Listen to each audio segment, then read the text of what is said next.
menyusui. Terus saya takut bayinya kena efek samping obatnya atau ada gimana gitu, saya bingung jadinya. Oh iya Bu, emang cuaca sekarang lagi nggak bagus. Janganlah sembarang minum obat. Lebih baik temenin Kak Protik aja. Ya yuk temenin yuk. Ayo deh, datang ke Kak Protik.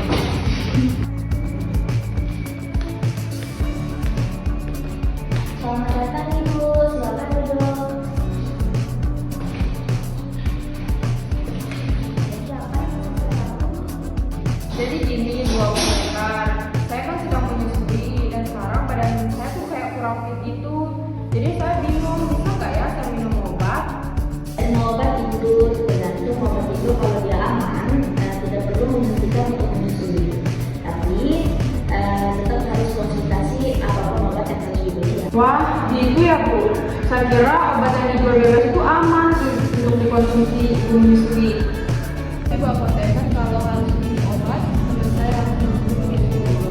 Semua Ibu, contohnya obat yang mengandung pseudoephedrine yang bisa menurunkan produksi ASI, sedangkan paracetamol dan ibuprofen yang dalam dosis rendah biasanya aman, tapi kita harus tetap ikuti anjurannya ya. Kalau misalnya saya mengonsumsi suplemen, misalnya vitamin atau jamu tradisional itu gimana ya?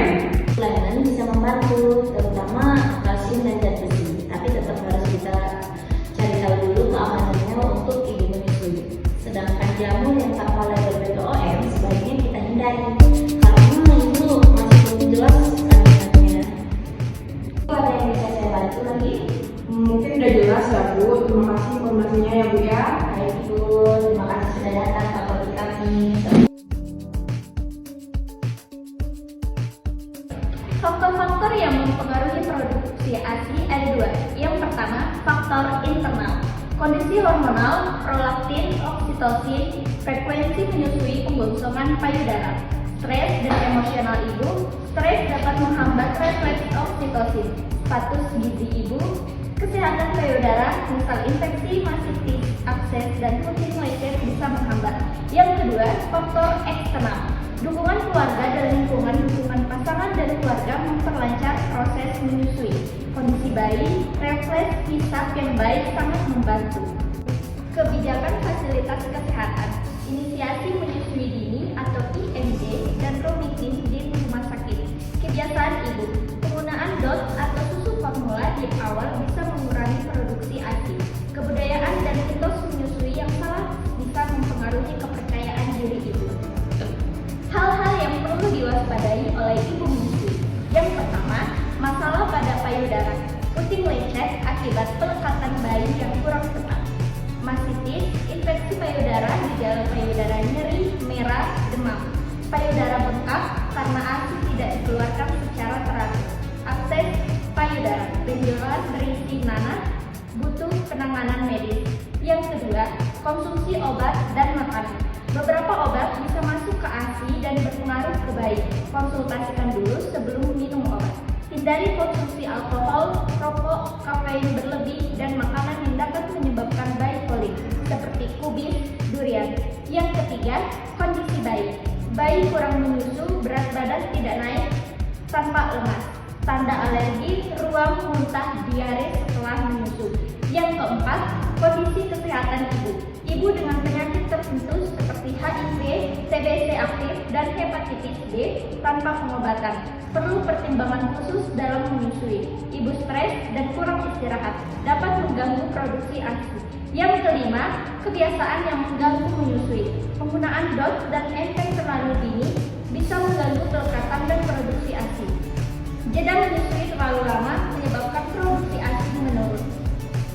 Menyusui adalah proses pemberian ASI atau air susu ibu dari payudara ibu kepada bayi sebagai sumber nutrisi utama dan satu-satunya selama 6 bulan pertama kehidupan.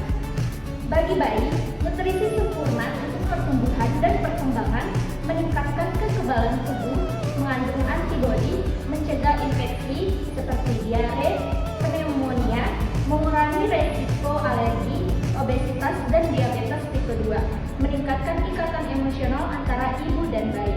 Bagi ibu, membantu pemulihan rahim, oksitosin merangsang kontraksi, menunda kesuburan alami, menurunkan resiko kanker payudara dan ovarium, membantu penurunan berat badan pasca melahirkan.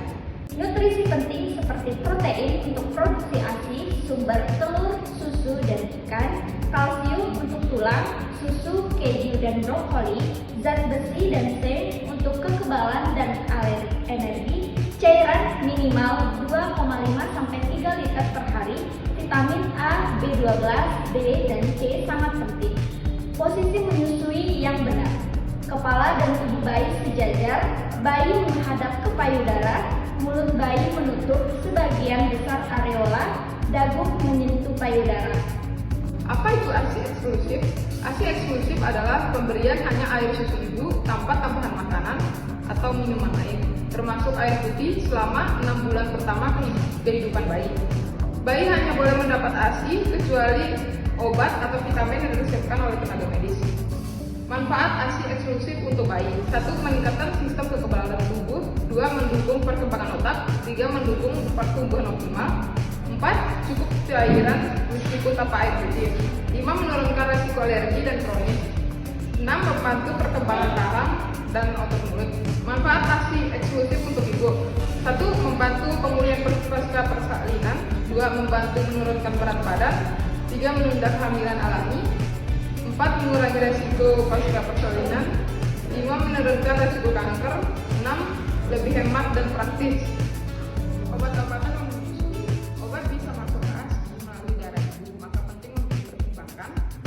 1. Keamanan obat selama menyusui. 2. Dosis dan durasi penggunaan. 3. Waktu menyusui. Misal menyusui sebelum minum obat. Contoh obat yang umumnya aman yaitu paracetamol, ibuprofen, dan amoxicillin. Sebagian besar obat dapat masuk ke dalam ASI meskipun dalam jumlah kecil, sehingga penting untuk memperhatikan jenis dan dosis obat yang digunakan selama menyusui.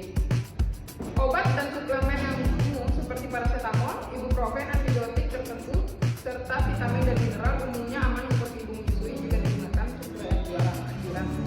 Beberapa obat harus digunakan dengan hati-hati atau hanya dikonsumsi dengan resep atau pengawasan dokter, terutama obat untuk kondisi kronis seperti hipertensi, diabetes, gangguan tiroid, atau gangguan kejiwaan.